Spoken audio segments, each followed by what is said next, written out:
Bonjour à tous, bienvenue sur ma chaîne où je parle à la fois de lecture mais de plein d'autres choses qui englobent ma vie de maman au foyer de maman de famille nombreuse. Mais aujourd'hui, ça sera une vidéo spéciale lecture.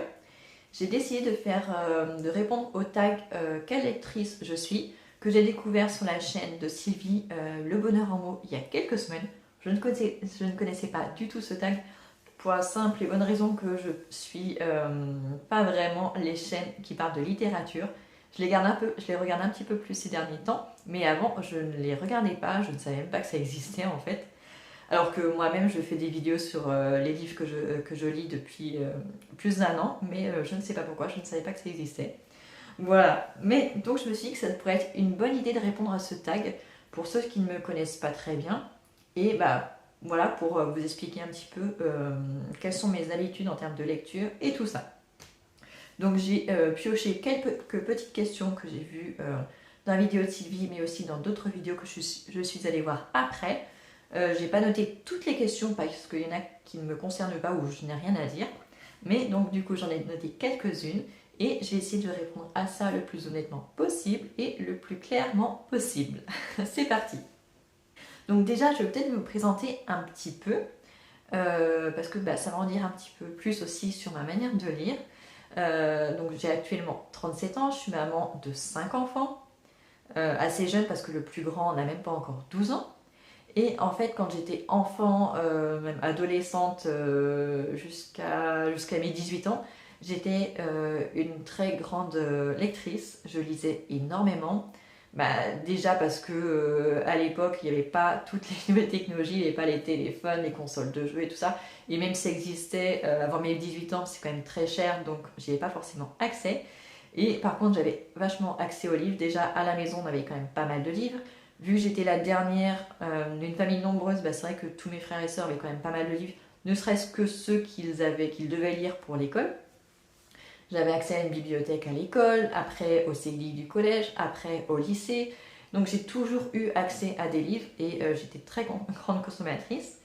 Et après, une fois que je suis partie faire mes études secondaires, ça a été plus compliqué parce que j'ai fait une prépa et franchement, il y avait énormément de travail, donc je n'avais plus le temps de prendre le temps de lire.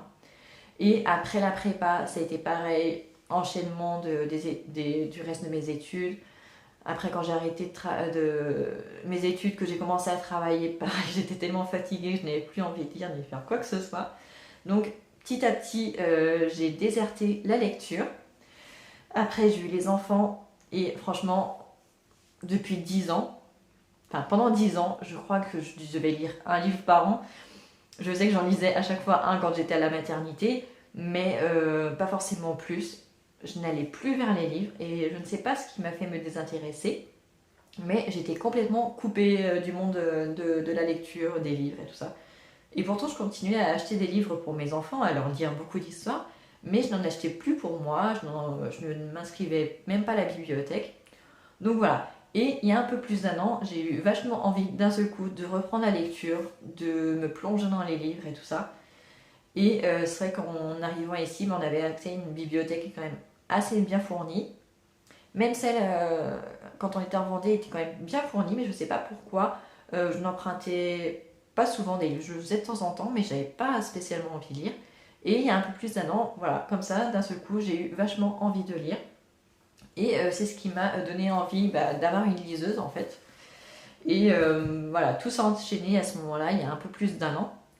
Donc il y a un peu plus d'un an, j'ai recommencé à lire, au début de manière vraiment en continu, mais pas énormément non plus, je lisais un petit peu chaque jour et puis voilà. Et maintenant je suis quand même vachement plus consommatrice de livres, je me rends compte ces derniers temps. Euh, Déjà je fais beaucoup moins de vidéos sur YouTube, ce qui me permet d'avoir plus de temps pour lire. Parce que c'est vrai que l'année dernière, quand j'ai créé ma chaîne YouTube, j'y ai passé énormément de temps, j'ai investi énormément d'énergie, que ce soit pour créer les vidéos, mais aussi après pour le montage, ça prend vachement de temps. Et voilà. Et après, c'est vrai qu'à la fin de l'année 2022, quand j'ai vu que ma chaîne se développait pas tant que ça, malgré tout le travail que j'avais mis dedans, et je me suis dit, voilà, on va relâcher la pression, on va ralentir, on va se poser, je vais prendre du temps pour moi et donc pour lire. Et donc voilà pourquoi je lis beaucoup plus ces derniers temps qu'avant. Donc on va pouvoir enfin commencer cette vidéo. Voilà, ce tag lecture. Donc tout d'abord, est-ce que j'ai une wishlist? J'ai envie de dire oui et non. J'ai une wishlist quelque part dans ma tête. En fait, quand j'entends parler d'un livre et que ça me fait envie, que ce soit le titre ou la couverture d'un livre ou le résumé, en général, je le garde en tête. Voilà, j'en ai pas des tonnes et des tonnes et des tonnes. Donc je le garde en tête et comme j'ai une bonne mémoire, en général, si je le vois par exemple sur Vinted ou que je le vois en magasin, dans un Applicache ou un truc comme ça, voilà, ça me fait tilt, je dis ah oui, celui-ci je voulais l'acheter. Voilà, donc voilà comment je fonctionne. J'ai aussi une wishlist qui n'est pas vraiment une wishlist dans mon téléphone. Quand je vois des couvertures de livres ou des résumés, que ce soit sur Instagram, sur Facebook, et ben voilà, tout simplement, je fais une capture d'écran de la couverture et je sais que je peux le retrouver sur mon téléphone quand j'en ai besoin. Je regarde un petit peu mes photos et je les retrouve. Et j'ai aussi un petit carnet dans mon bureau qui me permet, voilà, de temps en temps, quand j'ai envie de les noter, que j'en ai entendu parler à la radio, que je veux surtout pas l'oublier, bah, je vais le noter dans un petit carnet. Voilà, il n'y en a pas des tonnes, donc j'ai une wishlist, mais honnêtement, je ne m'y tiens pas. C'est vrai que c'est juste l'histoire de m'en souvenir si jamais un jour je cherche un livre en particulier. Mais sinon, je ne fais pas spécialement attention. J'achète les livres au fur et à mesure, au feeling. Donc j'ai une wishlist, voilà, comme ça, mais elle n'est pas très officielle, on va dire. Et comment justement est-ce que je la construis? Comme je viens de vous le dire, ma wishlist, elle vient de plein de choses différentes. Elle peut venir d'une émission que j'ai entendue à la radio, parce que c'est vrai que je passe quand même pas mal de temps dans la voiture à emmener les enfants, aller les chercher, tout ça. Donc on parle quand même beaucoup de livres à la radio, donc voilà comment les idées peuvent me venir. Souvent sur Facebook, je fais partie du groupe de lecture, enfin pas du groupe de lecture, mais du groupe Les Mordus de lecture. Et du coup, c'est vrai qu'il nous donne plein d'idées. Des fois, je cherche un thème particulier, on va me donner les idées, donc voilà, c'est l'occasion aussi. Je le fais aussi pour les enfants. Comment est-ce que je la construis aussi des fois sur Instagram, même si j'y vais pas souvent, c'est pas mon réseau social préféré. Aussi avec les vidéos YouTube, parce que ces derniers temps, je commence à regarder d'autres chaînes Booktube. Et donc, quand il y a un livre qui me plaît beaucoup, c'est vrai que je vais le noter ou le garder en tête. Donc, voilà. Donc, que j'ai des petites idées par-ci par-là. Et ça me permet de créer ma wishlist dans ma tête, sur le papier ou dans mon téléphone. Voilà, c'est pas tout regroupé au même endroit, mais je ne suis pas très organisée, donc c'est fidèle à moi-même. Où est-ce que j'achète mes livres? Alors, pareil, c'est un petit peu varié. Je les achète pour ce qui est de ma liseuse, je les achète sur Amazon, tout simplement parce que c'est une liseuse Kindle. J'achète aussi des livres papier sur Amazon. En général, c'est quand je suis pressée ou par exemple quand c'est pour les enfants, pour le collège et tout ça, où il me dit au dernier moment, c'est forcément Amazon parce que c'est quand même vachement rapide.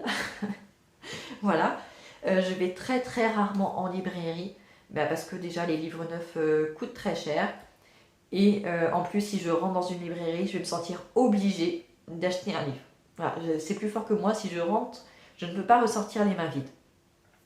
Et en général, en plus, j'ai envie d'en acheter plein. Si je rentre dans une librairie, c'est une catastrophe, il y en a plein qui me font envie. Donc, mon compte en banque ne va pas être content du tout. Donc, j'évite d'aller en librairie.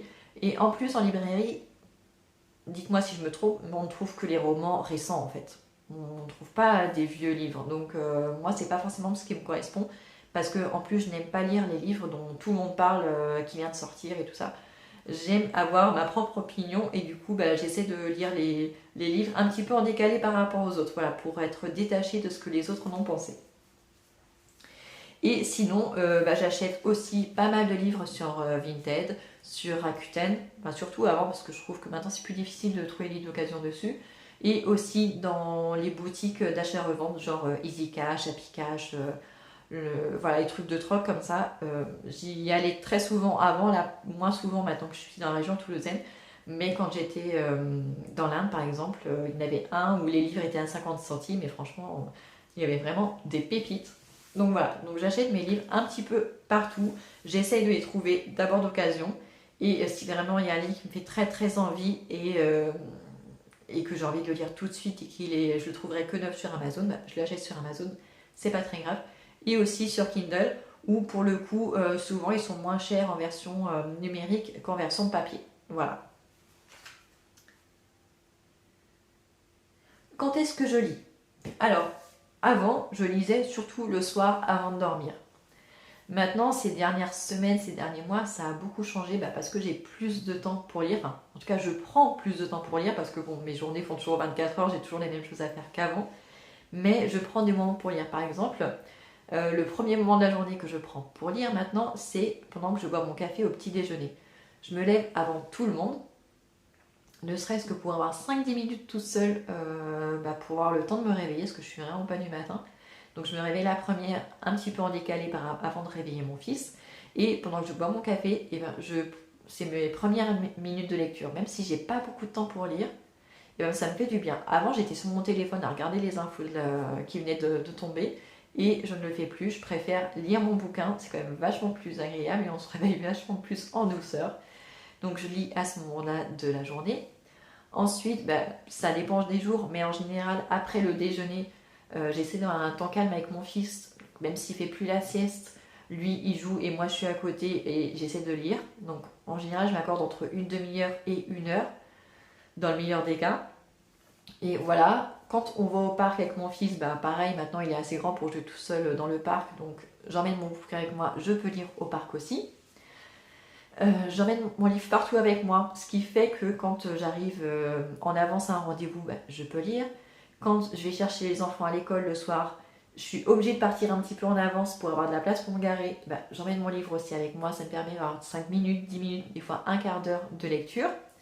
Et enfin, le soir, après le dîner, une fois que les enfants sont couchés, enfin déjà pendant que j'endors mon fils, parce que mon fils de 2 ans et demi, il faut que je reste avec lui en ce moment, dans la même pièce pour qu'il puisse s'endormir. Donc le temps qu'il s'endorme, je peux lire si je suis sur Kindle. En revanche, si c'est sur un livre papier, je peux pas.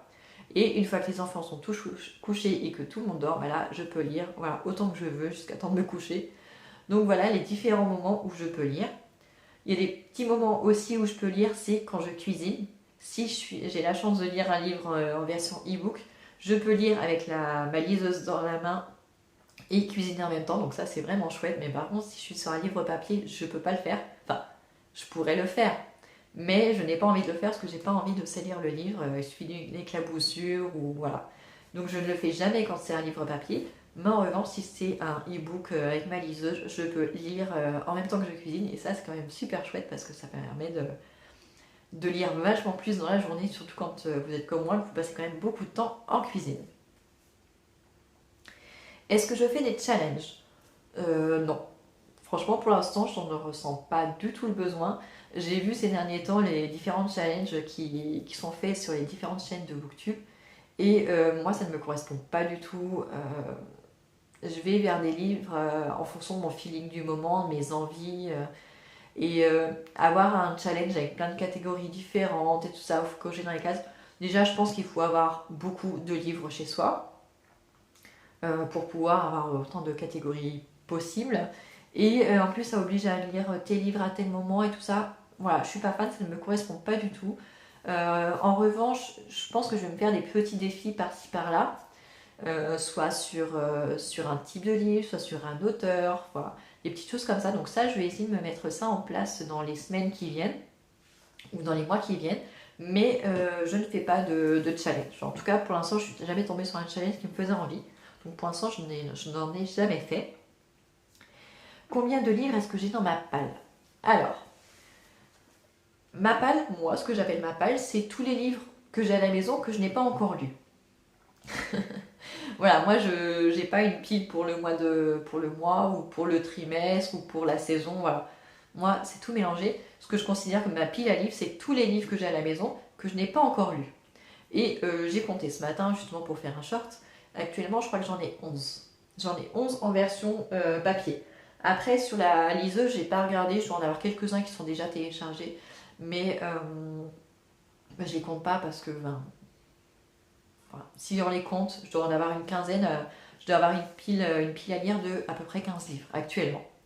Mais ça va, ça vient. Ça dépend de mon rythme de lecture, de la grosseur des livres. C'est vrai que là, ces dernières semaines, j'avais fait une commande sur la bourse aux livres, donc j'en ai acheté plusieurs d'un coup. sur une chaîne, la chaîne de Il est bien ce livre. Elle a parlé d'un livre qui m'a fait très envie. Je l'ai commandé tout de suite sur Amazon, donc forcément elle est arrivée. Après, il y a eu des livres que j'ai eu envie d'acheter pour les enfants. Donc je suis regardée sur Vinted et il y en avait un qui me plaisait en même temps, donc je l'ai commandé aussi. Donc vous voyez, il y a des petites choses qui ont fait que ces dernières semaines, j'ai acheté plus de livres. Mais ça va pas être comme ça tous les mois. J'en emprunte beaucoup à la bibliothèque aussi. Donc voilà, donc j'ai pas une grosse pile à livres et une grosse pile à lire et ça me convient très bien. Donc voilà, actuellement, on va dire que j'en ai une quinzaine. Mais ça change de semaine en semaine en fait. Qu'est-ce que je fais de mes livres une fois que je les ai lus?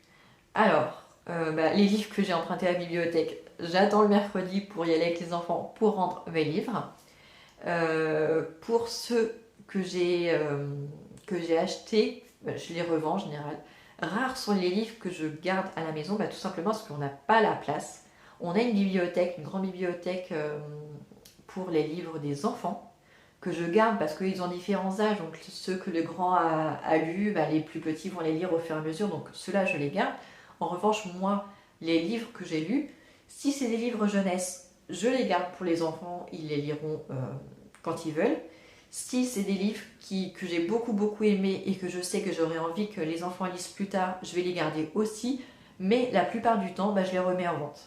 Soit je les donne à des personnes qui ont envie de le lire, soit je les mets dans des boîtes à livres quand j'en trouve. Bon, là dans ma ville, ils l'ont enlevé la boîte à livres. Il faut dire qu'elle était tellement... Il y avait dans le parc de la ville, là, le parc où les enfants peuvent jouer, il y avait une boîte à livres qui était vraiment... Enfin, c'était une petite bibliothèque, elle était très sympa, en bois, mais à l'intérieur, c'était que des vieux livres qui n'avaient aucun intérêt. Souvent, c'était des livres de régime d'ailleurs, ou des romans à l'eau de rose, mais vraiment hyper vieux, hyper inintéressants. Il y avait des livres où il manquait des pages. Enfin, c'était une catastrophe, du coup, personne ne prenait dans cette boîte à livres et personne n'en mettait non plus. Et du coup, c'était une catastrophe, ils ont fini par l'enlever l'été dernier. Donc, je ne sais pas s'ils ont l'intention d'en mettre une, ça serait bien, mais bon, pour l'instant... Apparemment, ça n'a pas l'air d'être le cas. Donc, la plupart du temps, je les revends. Je les mets soit sur Vinted, soit je les emmène dans un magasin de genre Easy Cash, Happy Cash, des trucs comme ça. Mais en général, le plus simple pour moi, c'est mettre l'annonce sur Vinted. Ça part vite ou pas vite, c'est pas grave. Ils sont dans un coin, ils ne me gênent pas. Et comme j'en ai pas beaucoup non plus, ça me va très bien. Mais je ne les conserve pas, déjà parce que ça prend beaucoup de place. Donc, moi, j'ai pas la place. Peut-être que le jour où on sera propriétaire, et si on a une maison assez grande, peut-être qu'à ce moment-là, je garderai mes livres, en tout cas ceux qui m'ont plu. Mais actuellement, je n'ai pas la place, donc je les revends. Et en plus, ça me permet d'avoir un petit pécule pour en acheter après d'autres occasions. Donc voilà, c'est un cercle vertueux pour moi. Voilà. Donc je pense que je vous en ai assez dit sur ma manière, sur quelle lectrice je suis. N'hésitez pas à me dire, vous, s'il y a des choses que vous faites comme moi ou que vous faites différemment. J'attends vos petits commentaires en bas. Si vous n'avez rien à dire, vous ne savez pas quoi dire, mettez-moi un petit émoticône ou quelque chose comme ça. Ça permettra de soutenir ma chaîne. J'espère que cette petite vidéo vous aura plu et je vous dis à très bientôt dans une prochaine vidéo.